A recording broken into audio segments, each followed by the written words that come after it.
Salam Pemuda Indonesia. Jumpa kembali bersama saya Moh Gunawan Abdillah di Studio IGTV bersama eksponen Pemuda Indonesia. Jadi kita akan membahas bagaimana proyeksi prospek pemuda di kedepannya. Jadi kita akan memperkenalkan satu persatu dulu dan membahas mengenai prospek yang terbaik untuk para pemuda di Indonesia sesuai dengan Sumpah Pemuda 28 Oktober 1928. Berbangsa satu bangsa Indonesia, bertumpah darah satu tanah air Indonesia, menjunjung persatuan bahasa Indonesia. Langsung saja saya perkenalkan satu persatu. Di ujung sebelah sana Bung Ahsanul Haq atau biasa disapa Bung Tatang. Di sebelahnya ada Bung Dadung Harstio. Sebelahnya lagi Bung Jo. Sebelahnya lagi ada Bung Mustaqim. Jadi kita tanpa berpanjang lebar kita akan mendengar paparan dari para eksponen pemuda Indonesia. Bagaimana pesannya, bagaimana kedepannya para pemuda di masa depan. Silakan Bung Tatang. Selamat malam, Assalamualaikum warahmatullahi wabarakatuh. Waalaikumsalam. Tidak bisa kita pungkiri, dampak dari derasnya globalisasi, arus globalisasi saat ini, seiring dengan itu juga masuknya sistem liberalisme dan kapitalisme, ini berdampak pada degradasi nilai-nilai kebangsaan, khususnya terhadap diri pemuda Indonesia. Di sini dibutuhkan kesadaran terhadap jati diri mereka bahwa kembali kepada nilai-nilai Sumpah Pemuda tadi. Perlu mengenal bangsa dan negaranya sendiri dan menumbuh kembangkan nilai-nilai patriotisme, kejuangan dari para pahlawan, founding father kita dalam mempertahankan bangsa dan negara ini. Sehingga api nasionalisme itu terus tumbuh di dalam diri-diri pemuda Indonesia yang bisa dapat diproyeksikan pada pemikiran-pemikiran, konsep-konsep yang diimplementasikan menjadi program-program nyata kepada masyarakat secara keseluruhan yang berasal dari anak-anak bangsanya sendiri, dan itu menjadi kebanggaan bagi bangsa ini dengan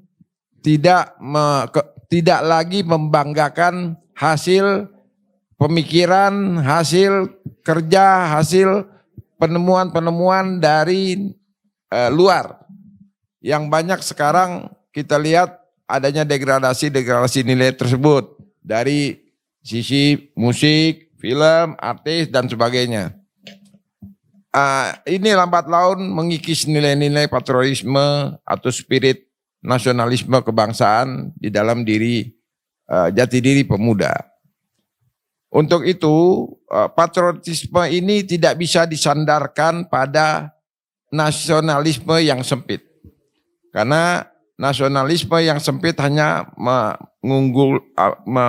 mengunggulkan negara itu di atas kepentingan dan kesejahteraan rakyat. Ini memunculkan sebagaimana yang terjadi di Jerman dan Italia dulu ketika era Hitler dan Mussolini. Kekuasaan di atas segalanya, tidak dengan menyampingkan nilai-nilai kemanusiaan. Itu membuka jalan fasisme tumbuh besar dan membuka jalan atau ruang selebar-lebarnya terhadap kapitalisme. Oke, kita kunci di kapitalisme. Kita lanjut ke Bung Dadung Harstio. Pemuda sekarang ini dituntut untuk memiliki kompetensi yang kompetitif. Artinya apa? Kita tahu Indonesia ini boleh dibilang sinar mataharinya terbaik di dunia, udaranya terbaik di dunia, tanahnya terbaik di dunia, airnya terbaik di dunia. Lantas kenapa masyarakat Indonesia ini belum sejahtera? Tentu dalam pengelolaan sumber daya alam dan sumber daya manusia ini penting pemuda untuk hadir di tengah itu. Tentu pemuda ini harus punya kompetensi. Artinya pemuda harus bisa menciptakan informasi yang kredibel, bukan sebagai konsumen informasi tapi produsen informasi. Kemudian pemuda harus punya pengetahuan yang bisa disimulasikan. Jangan hanya tahu tapi tidak bisa diterapkan. Nah, ketika pemuda harus punya keterampilan yang produktif, keterampilan yang memiliki nilai ekonomi yang tinggi. Yang keempat, pemuda harus punya attitude, sikap, tindakan, perilaku, termasuk dalam membuat keputusan, harus memiliki standar attitude. Hal ini penting karena apa? Di internal sendiri kita sedang dihadapkan dengan pertarungan SDM dari luar negeri. Berapa juta orang dari negara-negara lain datang ke Indonesia. Belum lagi persaingan produk-produk yang diperlukan di luar, khususnya pangan, energi, dan sebagainya. Nah, kita berharap pemuda tidak menjadi penonton dalam hal ini, maka kita berharap ke depan pemuda ini harus bisa membangun kompetensi yang kompetitif, siap bersaing. Oke, nanti kita lanjut dari siap bersaing tadi, Bung Dadung. Lanjut ke Bung Jo. Shalom, salam sejahtera untuk kita semua. Dulu founding father negara ini sering mengatakan bahwa pemuda bukan saja menjadi objek pembangunan tetapi juga menjadi subjek pembangunan. Artinya pemuda harus siap menjadi agen perubahan, agen pembangunan. Berbicara tentang agen perubahan, agen pembangunan, berarti pemuda harus berlomba-lomba memperbaiki diri, mempersiapkan diri untuk mencapai kualitas yang lebih baik. Banyak pemuda yang hanya bermalas-malasan atau mungkin banyak juga pemuda yang tidak peduli dengan pembangunan. Nah, untuk itu pemuda di negara ini membutuhkan pemimpin yang baik, yang bisa turun ke bawah, yang rajin untuk bersinergi dengan daerah, harus rela berkorban dan harus tangguh, tidak cengeng. Harus bisa membuat seluruh pemuda Indonesia ini, jadi seorang pemimpin itu harus bisa mengangkat dan mengakar rumput. Seluruh persoalan-persoalan diangkat sampai ke pusat dan harus dituntaskan. Tidak hanya acara-acara seremonial saja, tetapi juga harus membuat banyak pendidikan, diklat-diklat, latihan. Dan memang harus dikenal, cukup dikenal. Menjadi agen perubahan itu harus cukup dikenal oleh banyak orang. Harus menjadi tokoh yang sesungguhnya. Jadi tidak hanya muluk-muluk saja. Mungkin sementara seperti itu. Lanjut ke Bung Mustaqim. Terima kasih. Assalamualaikum warahmatullahi wabarakatuh.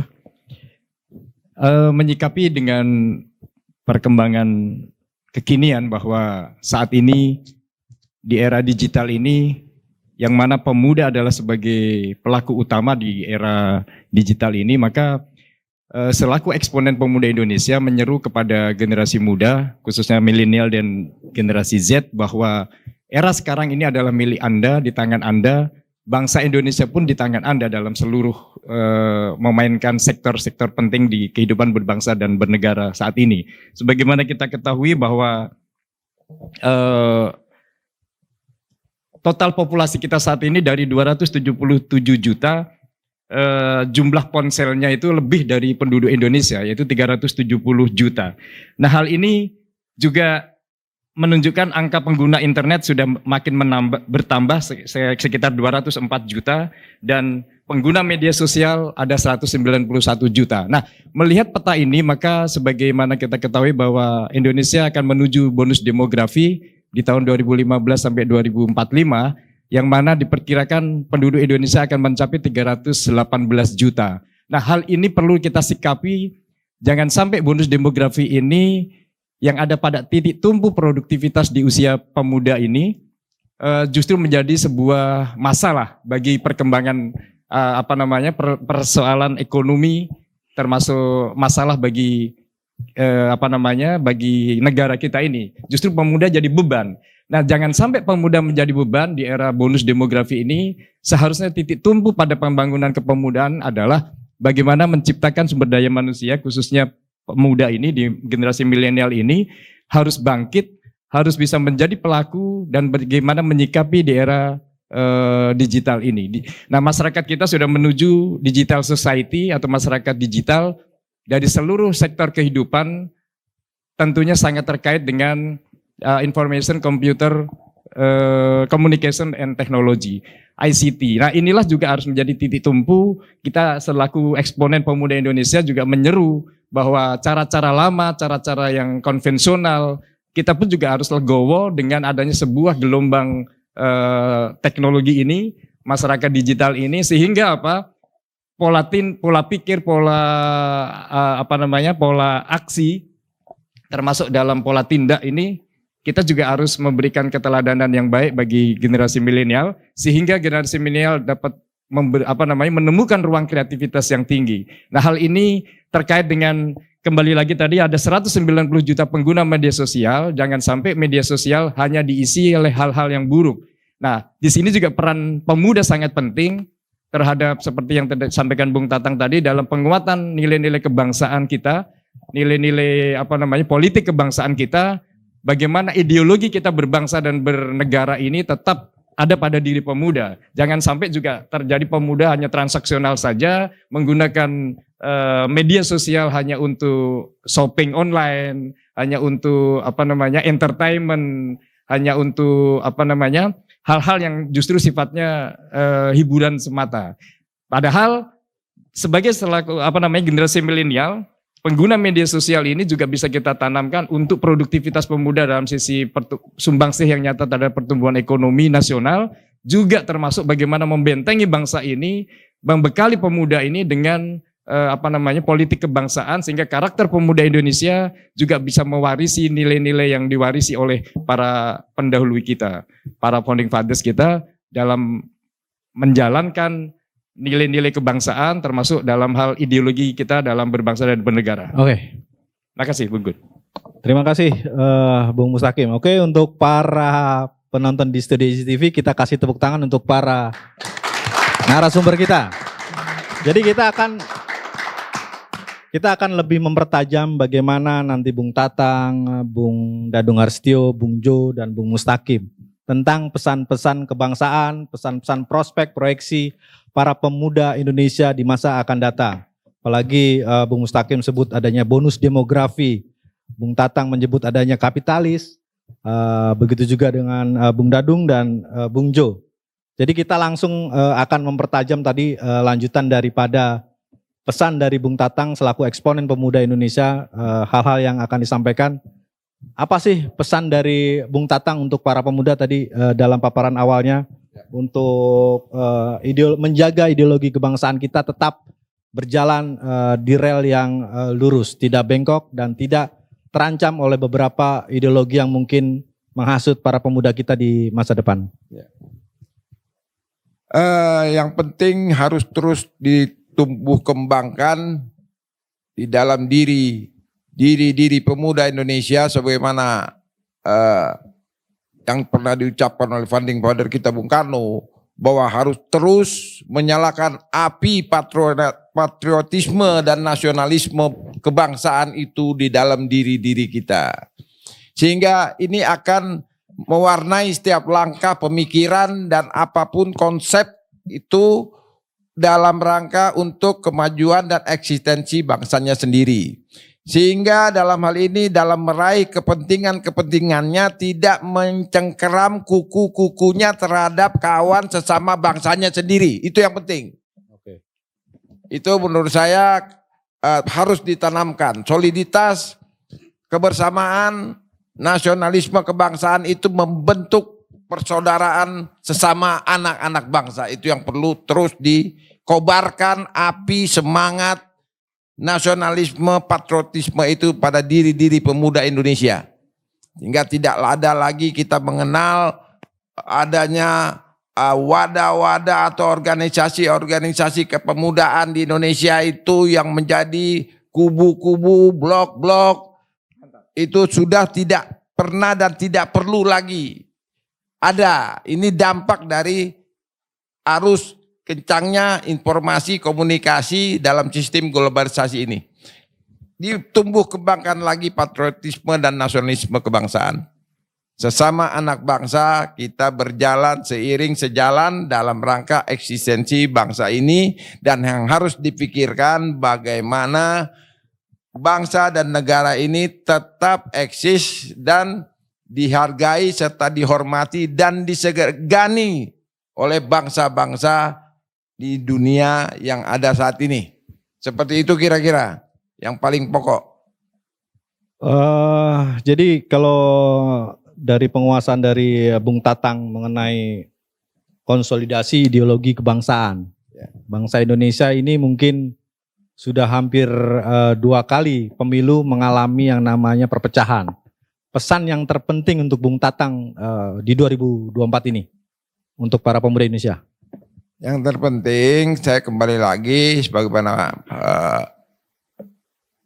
pesan dari founding father kita Soekarno, bahwa 1000 orang tua itu hanya mampu bermimpi. 1 orang anak muda itu dapat mengubah dunia.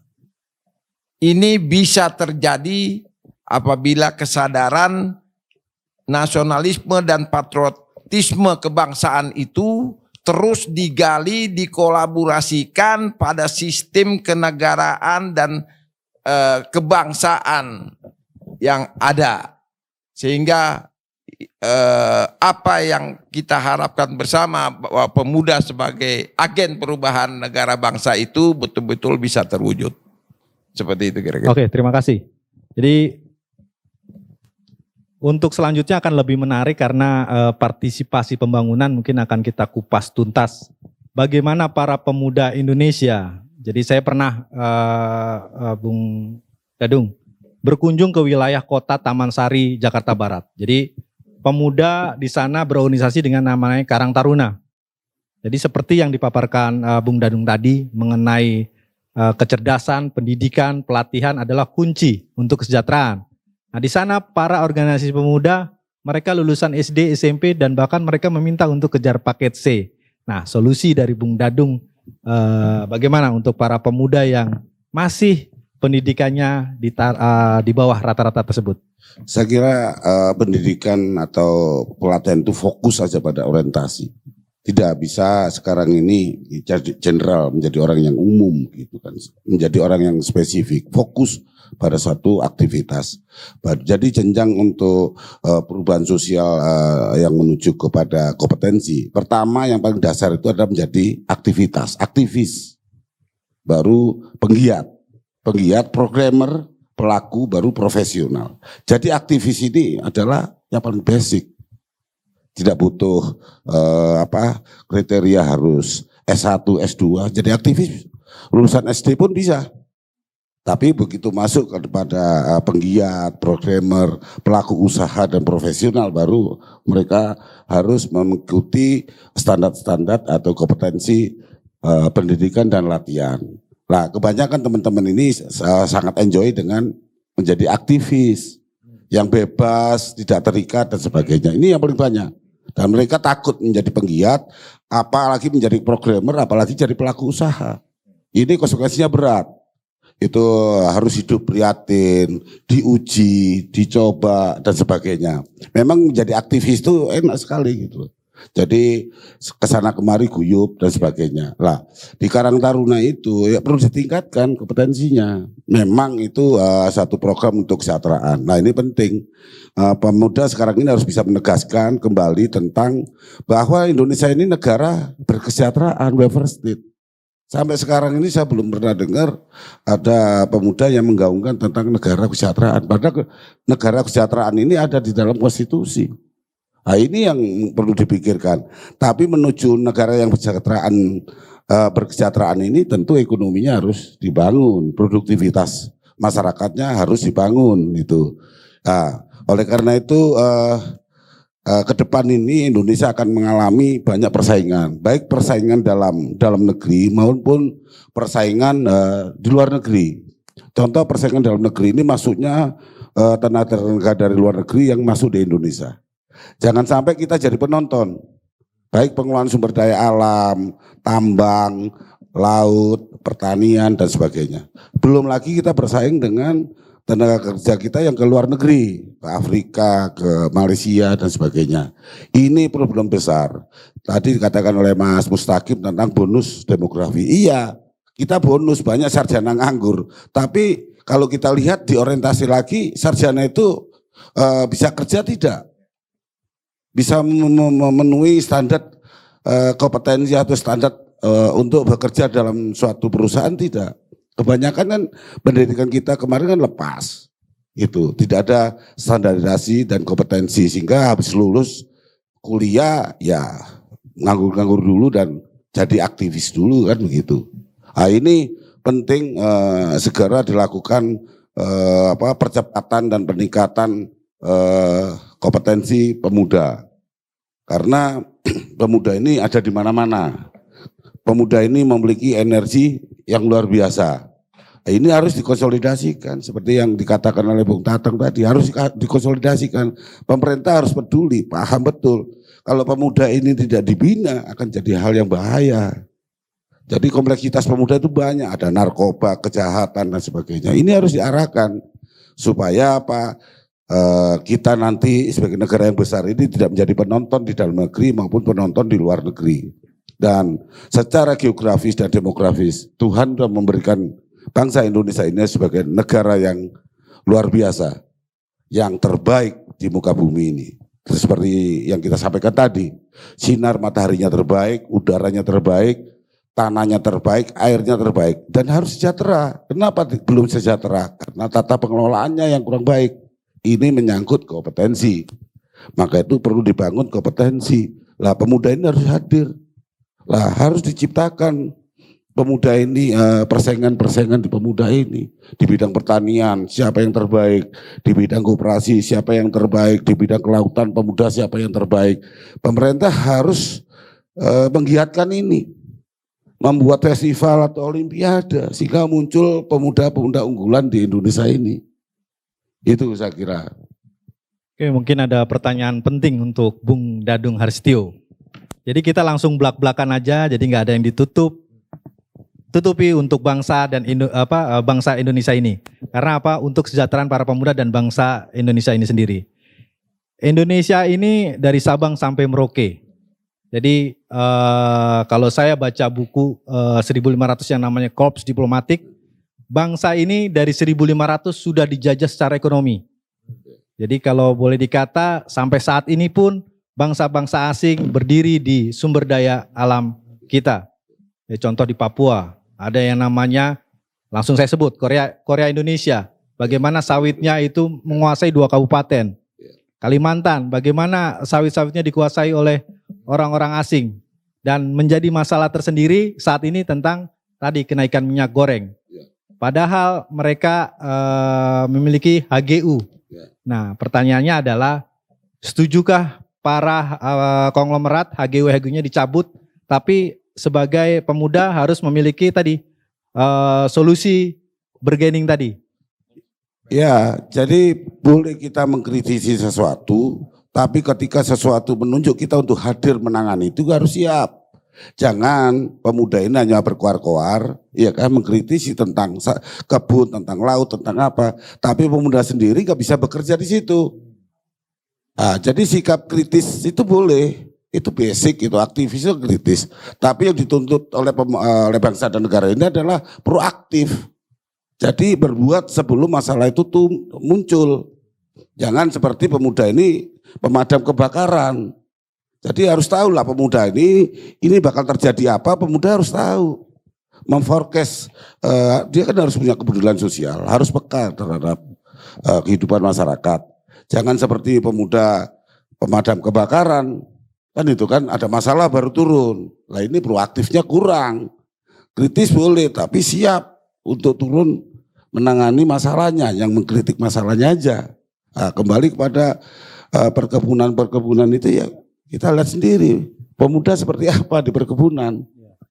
Sedikit sekali organisasi perkebunan di pemuda. Kebanyakan organisasi pemuda ini organisasi politik, hukum, ekonomi, profesi. Ya sebut aja ada organisasi pemuda yang HIPMI. Tanya aja berapa orang HIPMI yang punya kebun. Jadi Kadang-kadang kita ini mengkritisin tapi kita belum siap. Nah, kita siapkan dulu.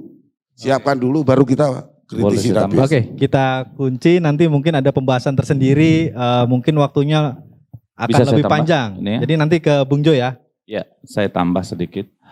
Tadi kita sudah mendengar bersama bahwa Bang Tatang tadi berbicara banyaknya pemuda yang masih gontok-gontokan, pro dan kontra. Lalu tadi Mas Dadung juga sudah bahas masalah negara sejahtera, welfare state. Berbicara tentang negara sejahtera itu dibutuhkan komponen sumber daya manusia yang unggul. Dalam hal ini kita sebagai pemuda sering hanya bisa berteriak tanpa kita sadari bahwa SDM kita sendiri sering salah, sering kurang. Tapi dalam hal ini saya tegas melalui siaran ini, mudah-mudahan SCTV juga bisa menyampaikan ini langsung juga dan mudah-mudahan pemerintah juga mendengar. Saya sedikit protes kepada pemerintah. Kalau dulu banyak pendidikan diklat-diklat yang dilakukan oleh pemerintah di zaman mungkin sebelum Pak Jokowi, banyak itu diklat. Baik partai sering melakukan pelatihan-pelatihan kepada generasi muda, pada pemudanya. Masing-masing mereka melakukan pelatihan dan dari pemerintah sendiri, dari Kesbang, mungkin dari Kementerian Pemuda sering melakukan kerjasama. Tetapi dalam hal ini Menpora sepertinya ada proses pembiaran. Ini ada pemuda yang ada KNPI misalnya ya, mereka ini ada beberapa kubu, ini Menpora seolah-olah melakukan pembiaran atau mungkin tugasnya terlampau banyak. Kalau memang tugasnya terlampau banyak, saya kira melalui forum ini kita minta Pak Presiden buat saja wakil menteri satu. Wakil menteri yang khusus membidangi pemuda agar lebih komprehensif memberikan pelatihan-pelatihan kepada pemuda. Jangan hanya pramuka Karang Taruna saja yang di ini, tapi seluruh komponen harus harus disinergikan. Jadi kita minta tambah satu wakil menteri pemuda dan olahraga. Oke, saya kira begitu. Sebentar, ke Bung Jo lagi nih. Oh ya. Jadi menyangkut tadi kan, Ya. wakil menteri dan mungkin ada pertanyaan menarik. Nyambung ke Bung Tatang. Mas Da tadi, Mas Edung. Pemuda itu harus tidak berkor-kor tapi ikut berpartisipasi. Nyambung dengan wakil menteri tadi. Jadi saya masih belum melihat para pemuda, terutama KNPI, bisa mengawal kebijakan negara yang pro rakyat. Tadi pelatihan-pelatihan nih. Iya. Jadi di DKI lah, kita ngambil contoh di DKI sendiri. Iya. DKI sendiri memang memiliki tadi pusat pelatihan yang namanya Pusat Pelatihan Kerja Daerah. Iya. Untuk tadi mengembangkan kreativitas pemuda dan skill pemuda. Cuma yang disayangkan tadi, banyak pemuda yang tidak bisa mengikuti tadi pelatihan-pelatihan tadi karena informasinya tidak nyampe. Mungkin dengan tadi wakil menteri tadi mungkin bisa nyambung tadi dengan urusan-urusan itu. Coba silakan Bung Jo. Ya, sampai saat ini saya belum melihat keseriusan pemerintah dalam melibatkan pemuda. Seringkali pemuda ini diabaikan, ini dianggap ini kayak pengganggu atau kayak hama bagi mereka. Mereka takut posisi mereka diganti. Kenapa? Kita siap kok berkompetisi.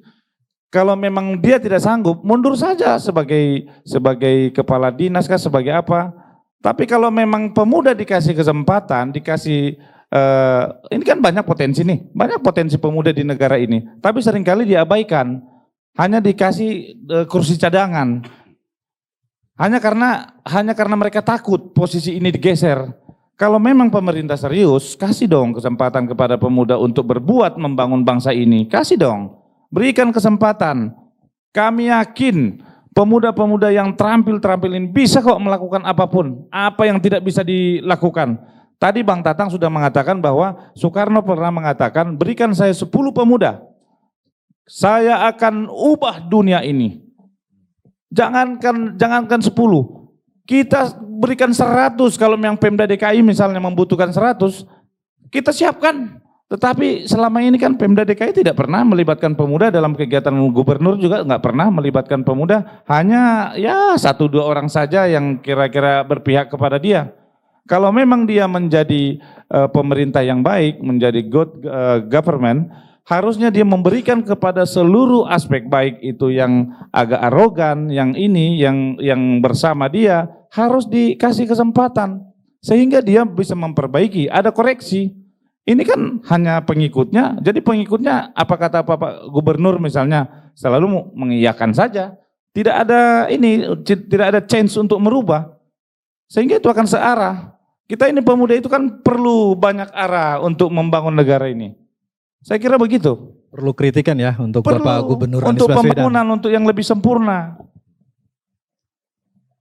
Oke, kita lanjut ke Bung Mustaqim mengenai digital media, bagaimana bisa mempengaruhi Indonesia. Jadi contoh terdekat adalah di Filipina.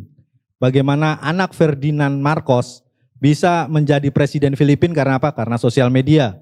Dia begitu gencar, dia menggebu-gebu, akhirnya bong-bong terpilih jadi presiden Filipina. Nah, kita akan bincang-bincang dengan Bung Mustaqim nih untuk mungkin 2024 atau untuk kedepannya. Bagaimana sosial media di Indonesia ini tidak sembarangan, artinya apa ya? Oke lah, Google mempunyai yang namanya Google Protect, keyword-keyword yang memang tidak atau jahat atau ekstrim atau berbau pornografi, mereka kunci. Tapi kita larinya ke tadi edukasi, pendidikan yang seperti paparan Bung Mustaqim tadi. Nah, contoh konkretnya nih untuk para pemuda dan sosial media, gimana sih dia bisa menjalankan, ya tidak seperti tadi kan shop online lah atau apa yang tadi dipaparkan tadi.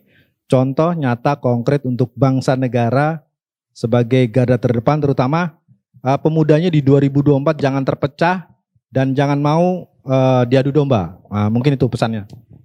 Ya, Mas Gun, menanggapi bagaimana pemuda menyikapi terhadap sebaiknya berinternet atau berselancar di dalam sosial media ini terkait dengan bagaimana mempertahankan kohesi sosial yang tetap rapat supaya jangan terbelah, maka menyambung dari yang disampaikan kawan-kawan tadi bahwa harus ada intervensi dari government atau dari sebuah negara untuk melakukan sebuah peta biru bagaimana menuju Indonesia Emas di 2045 itu. Kenapa? Titik pangkal tadi yang saya sampaikan adalah diperkirakan penduduk Indonesia dari 2015 sampai hingga 2045 itu kan 318 juta. Nah, bonus demografi ini ada pada titik tumbuh pemuda. Maka jika tidak ada intervensi khusus dari pemerintah terhadap pola pembinaan yang terstruktur, bagaimana yang masif, bagaimana yang sangat visioner untuk membangun generasi muda ke depan, maka ini menjadi sebuah malapetaka yang sangat besar. Adanya pengangguran, bagaimana tadi unskilled labor yang tidak mampu mengelola sumber daya alam, sehingga investasi generasi muda ini menjadi terbengkalai. Nah, untuk menyikapi ini tadi Bung Jo sudah dengan tegas menyarankan ada semacam wakil menteri pemuda yang ngurusin bagaimana lebih konsen terhadap peran pemuda secara aktif di berbagai sektor. Maka dulu juga 10 tahun yang lalu pun sudah ada wacana, ada semacam sebuah badan yang mengurusi juga pemuda yang bertanggung jawab langsung kepada presiden. Hal-hal seperti ini penting, mengingat ini adalah supaya tidak jadi malapetaka yang bonus demografi menjadi sebuah malapetaka bagi generasi muda, maka perlu adanya roadmap atau cetak biru bagaimana mempersiapkan pembangunan pemuda saat ini. Nah, seperti yang dalam posisi praktis hari ini memang nyampak sekali pemuda dalam wadah berhimpun sebagaimana amanah Undang-Undang Kepemudaan tahun 2009 ya, Bang Tatang ya. Itu di dalam Undang-Undang Kepemudaan disebutkan dalam organisasi kepemudaan dapat berhimpun dalam satu wadah. Nah, dalam satu wadah secara historical kita mengenal adanya KNPI. Hal-hal seperti ini juga pemerintah ternyata abai membiarkan seperti tidak ada sentuhan khusus sehingga teman-teman pemuda, kami sebagai eksponen pemuda Indonesia merasakan teman-teman yang saat ini masih aktif di kepemudaan mengambil peran masing-masing. Hal ini sangat berbahaya jika tidak adanya sebuah kohesi sosial dalam filosofis pembangunan pemuda sebagai rangka filosofis pembangunan kepemudaan, maka pemuda sangat mudah dipecah belah. Nah, dikaitkan dengan bagaimana dengan peran kembali lagi bahwa kita menuju masyarakat saat ini adalah digital society, masyarakat digital yang mana di dalam kegiatan masyarakat digital kita tahu ada funding information, bagaimana sosial media juga, terus online shopping, public services maupun entertainment. Nah, hal-hal seperti ini dari sisi peran pemuda di dalam menggunakan media sosial terkait dengan tadi bagaimana anak Presiden Marcos saja bisa menghipnotis generasi milenial. Di sini juga artinya apa?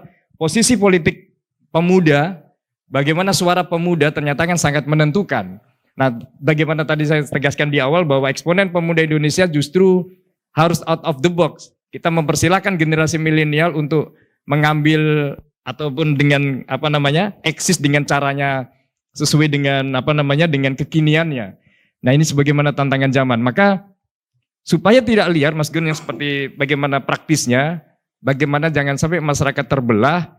Nah, kalau pemuda saja dalam praktisnya, dalam wadah berhimpun di organisasi kepemudaan saja nyaris tidak ada sentuhan dari pemerintah untuk untuk mengambil tindakan, bagaimana juga terlibat langsung terhadap proses kepemudaan ini, maka bisa dipastikan di dunia apalagi di dunia maya yang pasti akan ada sebuah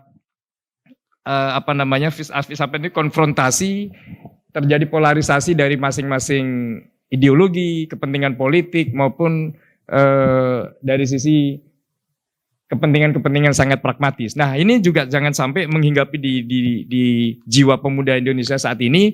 Maka 2024 adalah momentum juga bagaimana kita terlibat aktif dalam membangun politik kebangsaan, sehingga pemuda yang dulu adalah melahirkan bangsa Indonesia melalui Sumpah Pemuda, maka tantangan ke depan ini bagaimana mempertahankan bangsa ini utuh ya tetap juga ada pada pemuda Indonesia. Maka bagaimana digital marketing terkait dengan Mas Gun tadi sampaikan bagaimana bisa menghipnotis publik yang mana Marcos saat itu bisa digugat rakyatnya, itu pun juga tidak harus berapa lama.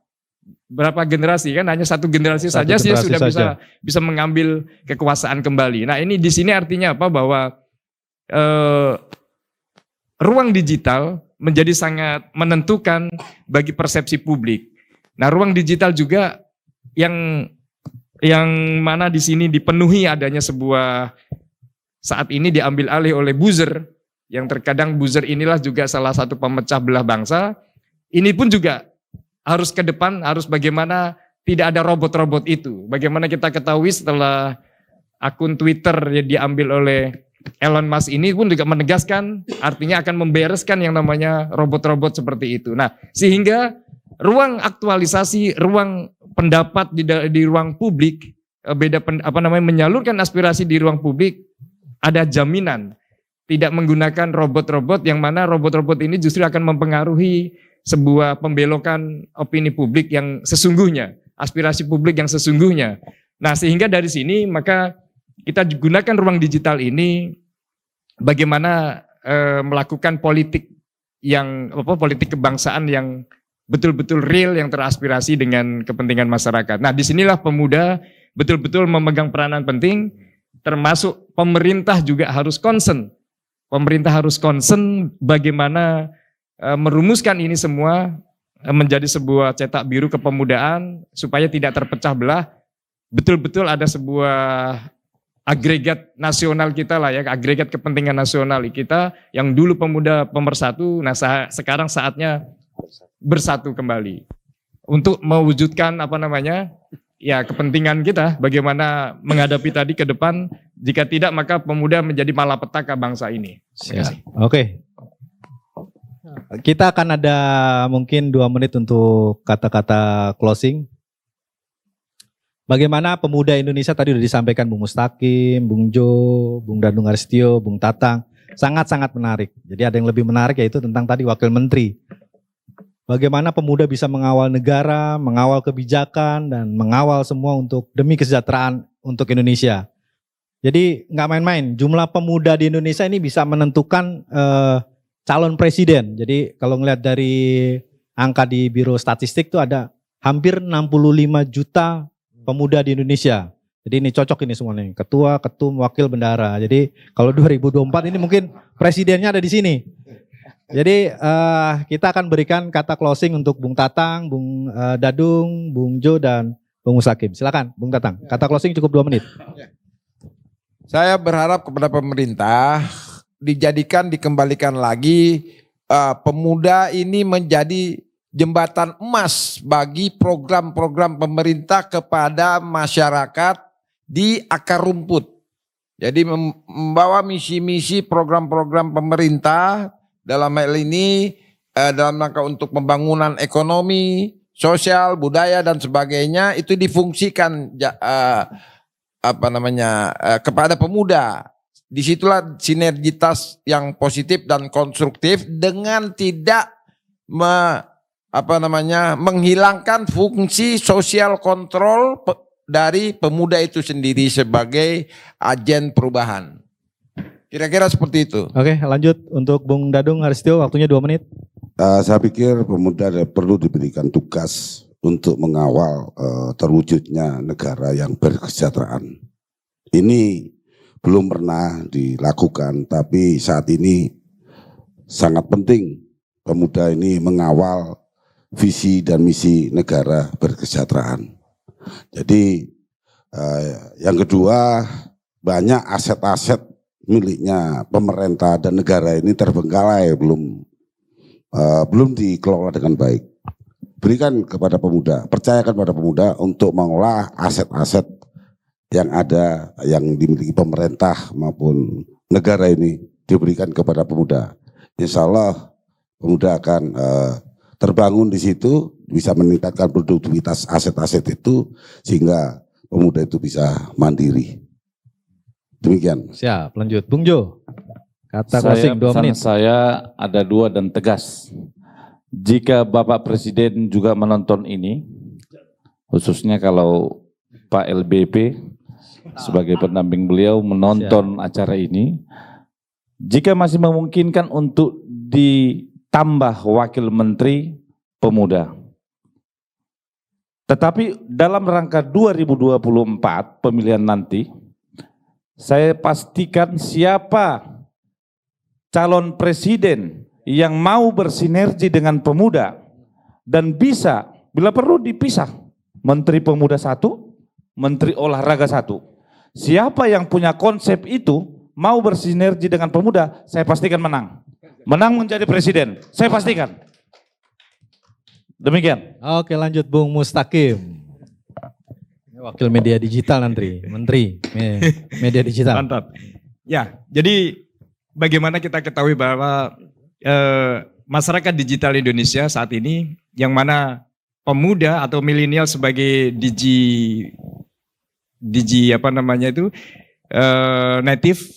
native digital yang lahir melek langsung dengan teknologi. Kita ketahui bahwa perkembangan e-commerce kita saat ini diperkirakan tahun 2022 ini mencapai transaksi 530 triliun. Hal ini juga memberi ruang yang sangat spesifik yang disampaikan oleh Mas Dadung tadi, bisa memberikan aktivitas pemuda, bisa mengambil peran yang lebih spesifik, tidak generalis terus, tapi bisa mengambil peran-peran yang lebih spesifik di sektor pertanian, perkebunan, peternakan, dan seterusnya, sehingga pemuda benar-benar bisa produktif. Nah, kalau hal demikian bisa produktif, maka menyambung tadi Bung Jo tadi sampaikan bahwa 2024 pemilih terbesar adalah pemuda, maka jika calon presiden ke depan, jika kalau mau menang, otomatis dia harus concern terhadap kepentingan pemuda Indonesia.